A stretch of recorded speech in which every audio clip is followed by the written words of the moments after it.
आङो मैयानि इलेक्सननि सोमोन्दै आङो बुंनो नागिरदों। बे समावहाय जोंनि बिटिआर सरकारनि जाय प्रमद जोंनि दैदेनगिरि लिडार बियो दिनैहाय जों बेखौहाय जोंनि आखाइनि आसि बिमानि थै होनानै आरो जोङो टिप सहि होनानै बिथांखौ देरहाहोदोंमोन। दिनै बियो जोंखौ नासयदों। जोंनि देरहानायाव बियो दिनै चिफ जानो मोन्दों, गादियाव थाहैनो मोन्दों। दिनै जोंनि बर'नि बिमानि गोरबोनिफ्राय सारिनाय बियो सासे लिडार नङामोन नामा? बर' बिमा बिफाखौ बर' फिसाफोरखौ होनो थाखाय दिनै फेरेंगाखौबो आं सोंखारिनो आङो नाजादों। फेरेंगा नोङो दिनैहाय जों नोंनो भट होनानै जों बिथांखौ देरहाहोदोंमोन। बिटिआरखौहाय मोजां गोजोन थासारि लाबोगोन, बर'नो बेबादि मोजां सुबिदा होगोन, बन सिननानै जाग्राफोरखौ जों मोजां सुबिदा होगोन, अन्थाइ देखावनानै जाग्रा ना सारनानै जाग्राफोरनो न'खर न'खर साख्रि होगोन होननानै जोंनिफ्राय डकुमेन्टस बिना लांदोंमोन। जोंनि फिसाफ्रा दाबो मुंबो साख्रिबो मोनाखै, खामानि मोनाखै। दिनैहाय जोंखौ लेथेर फिथेर गोदाव सोराव खालामनोसो जोंनि बर' लिडारफ्रा ओंखारगासिनो दङ, गावनि बिमा गावनि हारिखौ नासयगासिनो दङ। आरो दिनैहाय जों बुंबावो जोङो बे हानिफ्राय माब्लाबा ओंखारनाय नङा। जोङो बर' ट्राइबेल हिसाबै जों बे हायावनो जोनोम जोंनि फिसा फिसौ थैलांजासे जों बावनो थागोन। नोंथांमोना जोंखौ गुलि वाटार होबाबो जोंनि जिउखौ जों दान होयो। दिनैनो फैनानै नोंथांमोना एटेक खालामफै जोंखौहाय, जों दानो जिउ दान होगोन। आरो आङो बुंनो नागिरदों दिनै जोंहा मानसि हिसाबै हिन्दुआनो जा ख्रिस्टानानो जा मुस्लिमानो जा सावथालानो जा बयहाबो इसोरखौ खुलुमनायनि मोन्थाय दङ। जोङो बिनिखाय जों हाग्रायाव बंग्रायाव थाब्लाबो जों इसोरखौ खुलुमनो थाखाय जों गोथार न' गायसनदोंमोन, गिर्जा न' गायसनदोंमोन। बे गिर्जा न'खौ जोङो गाबै गाबै खुलुमै खुलुमै खावलाय जों रेन्जारफोरनाव डिआरअ'फोरनाव जोङो खावलायदोंमोन। नाथाय बिथांमोना अहंखारजों बे गिर्जा न'खौ आद्रि खालामदों। जोंनि बिखाया दिनै गावखांदों, खामब्लिखांदों, गोबां दुखु फैदों। जोंनि फिसाइफ्रा खस्थ' खामला हाजिरा मावनानै बे गिर्जा न'खौ लुखांदोंमोन। नाथाय जों बिनिखायनो जोबोद दुखु मोनदों। गिर्जा न'खौ मुंबो खालामाबा जों दुखु मोननाय नङामोन। बिनिखायनो जोंनो दिनैनो गाबोननि गेजेरावनो जोंनो गोथार गिर्जा न'नि थाखाय नोंथांमोना बेबस्था खालामना हरनांगौ। फेरेंगा गिर्जा न'खौ सावनायाव नोंनि गोसोआ माबादि मोनदों? प्रमद नोंनि मन्दिरखौ सावबा नों माबादि मोनगोन? नोंनि गोसोआव मा सानदों? बर' बिमानि मोदाय गनायखौ नों सिनायगोना सिनाया? सावा नोंनियाव थांगासिनो दं। फेरेंगा प्रमद नोंनियाव थांगासिनो दं बे सावा इसोरनि खुलुमग्रा न'खौ बेबादि खालामनाया।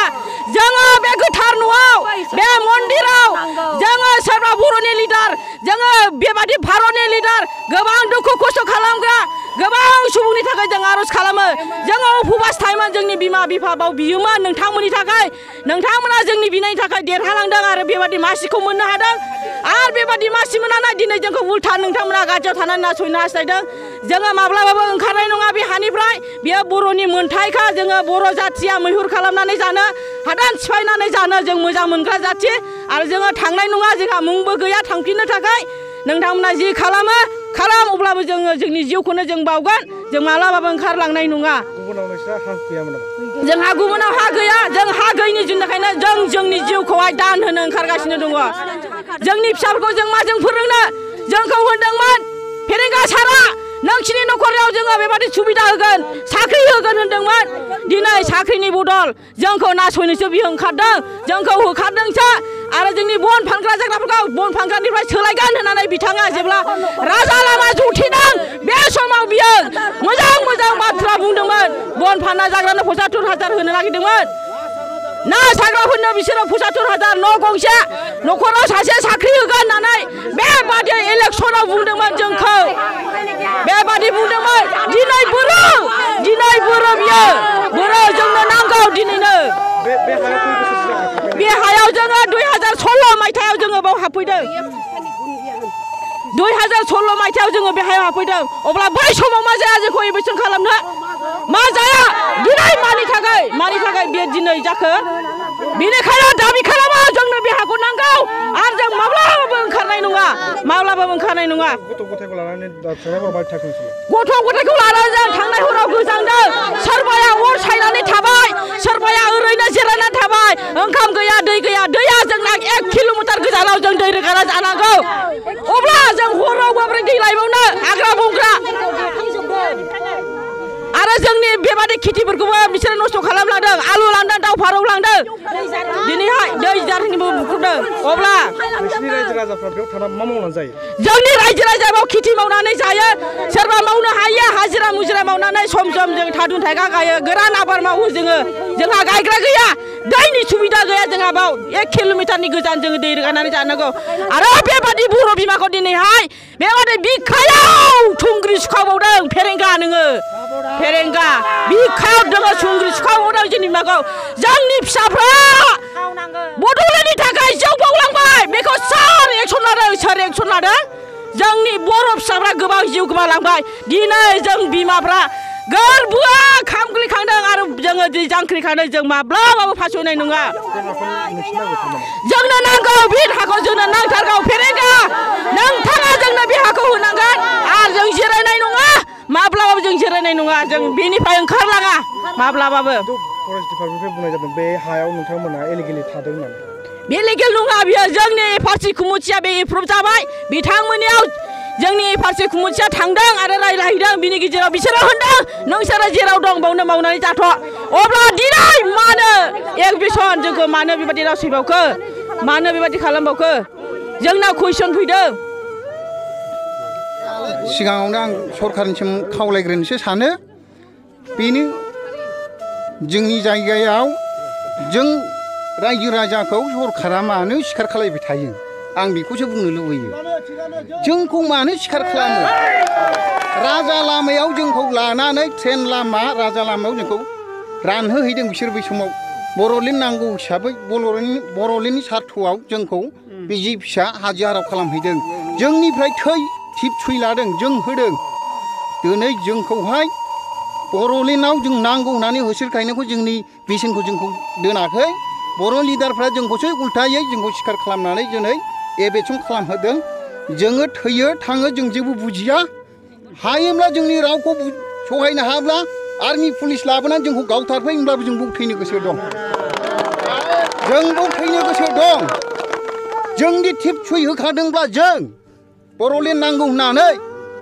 काजलगावआव जोंखौ रायजो राजा लिंलांनानै जोंखौ टिप सुइ होदों थैनि सुइ होदों होमब्ला जों बेहाय थैगोन जों बिखा फोरदांनानै बुङो बर' लिडारफोरा माब्लाबाबो गोरोबाब्ला बर'नि गेजेराव दाङाबाजि होसोलायनाया मालाबाबो जोबनो थांनाय नङा आरो बुङो आङो खावलायो इउटुबारफोरखौबो बर' लिडारफोरखौ मालाबा ज' जानायनि खोथा फंसेबो बुङा बेनिखायनो आं खावलायदों इउटुबारफोरखौ बर' लिडारफोरखौ ज' जानांगौ आरो बिसोरनि संमिलनखौ जों नुनांगौ नङाब्ला बर'नि गेजेराव बेबायदि दाङाबाजि एबेसन खालामनाय होखारनाय सोरखौबा सिखार खालामनाया बर'नि लिडाराव जाबाय थागोन आरो उग्रपन्थीयाबो ओंखारबाय थागोन उग्रपन्थी ओंखारबावनांगौब्ला बिनि दायनिगिरिया बर' लिडारफोरनाव जागोन बेनो आंनि बुंनांगौआ बेनो एसेनोसै गलगथा हिसाबै 35 घर आरो 2 नं खालबारि हिसाबै 52 घर आरो बिनिफ्राय धोरोमसालिखौ सिफायनाया गंब्रै धोरोमसालिखौ जोङो ओरैनो लुखाङा जोंनि न'खौ सिफायबाय जों बेखौ जों जथेस्थ' सानोमोन खिन्थु धोरोमसालिखौ सिफायनायखौ जों बेखौ दुखु मोनदों मानो होनना बुङोब्ला जोङो थाङोबा धोरोमसालिया जोंजों थांफायो हा जोंनो नांगौबा जों बोखांना थांगौमोन बेखौ सरकारा मानो सिफायखो बबेबा बाथौ धोरोम मन्दिरब्लाबो बे धोरोमसालिखौ सिफायनाया बेखौ जों दुखु मोनो जिखि धोरोमानो जाया मानो जोङो बेवहाय बिटिआर सरकारनि थाखाय जोङो बियो बेवहाय जोङो आसाम सरकारनि थाखाय बियो बेवहाय जोङो इन्डियान सरकारनि थाखाय बियो जेनेव देशा मोजां जायो आसाम सरकारा मोजां जायो बिटिआर सरकारा मोजां जायो जोङो जेनेव बर' लिडारफ्रा मोजाङै दैदेनलाङो जों बेनि थाखाय जों बे मन्दिराव जों बियोमोन बेखौ सिफायनायनि थाखाय जों बिराद दुखु मोनदों दा जोंहा जोबोद खहा जादों बे मन्दिरखौ लुखांफिननो थाखाय जोंहा जेबो गैया अन्नानै आं खावलायो बर' लिडारफोरखौ दानि सरकारखौ जोंनि बे मन्दिरखौ लुखांनायाव जेन मदद होयो आरो जोङो जे बायला जिला जाजोब्बाय जोंनि न' बांफ्रा जोङो बिजि फिसा बेबायदि हाजिराव उन्दैफोरखौ लानानै बे नेहेर समाव गुसु समाव जों बोरै थागोन जोंनो तिरपाल बा थिं माबा मोनसे बेबस्था खालामना होफैनांगौ दिनै मोनबेसे संगठन दं जोंखौ जेबो आदेश लाफैयाखै इउपिपिएलनिफ्रायबो लाफैयाखै बिपिएफनिफ्रायबो लाफैयाखै जोंखौ बै समनि बिपिएफनि आमोलनिफ्रायनो जोंखौ मुसारि साथाजों जोंखौ राजनिति गेलेबोबाय थादों पाब्लिकखौ जोंखौ सिखारसो खालामबोबाय थादों दिनैबो एखे धरननि बे इउपिपिएल सरकारावबो बेबायदि राजनितिया फैगोन नामा जोंनो बेखौसो नांगौ दा आंनि बुंनांगौआ एसेनोसै मोनायाव जोङो बुहुद खस्थ'यै थाबाय जोङो एरसो एरला जोङो थाबाय गिजि गिला प्लास्टिकफोरखौ जों खोंनानै थाबाय जोङो बुङो बे उन्दैफोरखौ जों लानाय एसे गोसोआव जों गजबना लानांगौआव जों बेसेबां खस्थ' मोनखो दिनै जोङो बे जायगायाव थाबाय थानानै जोंनि खाथियाव लेंसन बायदियाव हाजार हाजार सावथालफोर दं बिसोर झारखान्डनिफ्राय फैदों बोजोंनिफ्राय फैदों बिसोरखौ दिनै मानो होनो हायाखै बिसोरखौ मानो थाङाखै जोङो बेवहाय बन सयै होदों जोङो बेहाय होसोदावदों जों थै गारदों बिसोरो थानो मोन्दों जों थै होनाया जों मानो थानो मोनाखै जोङो जिउ गारदों बर' जाथिया बेहाय गोबां हाजार हाजार मानसि थैदों दिनै सावथालफोरा थैयाखै बिसोरखौ होआखै जों बर'खौ मानो होदों जोङो बेहाय जिउ होगोन जों बेहाय बिखा फोरदांना जोङो थागोन जोङो जों बर' हिसाबै जोंहा ट्राइबेल हिसाबै जोंनि ट्राइबेल जायगायाव जों थागोन बेनिफ्राय जों मालाबाबो जों दोरोदनाय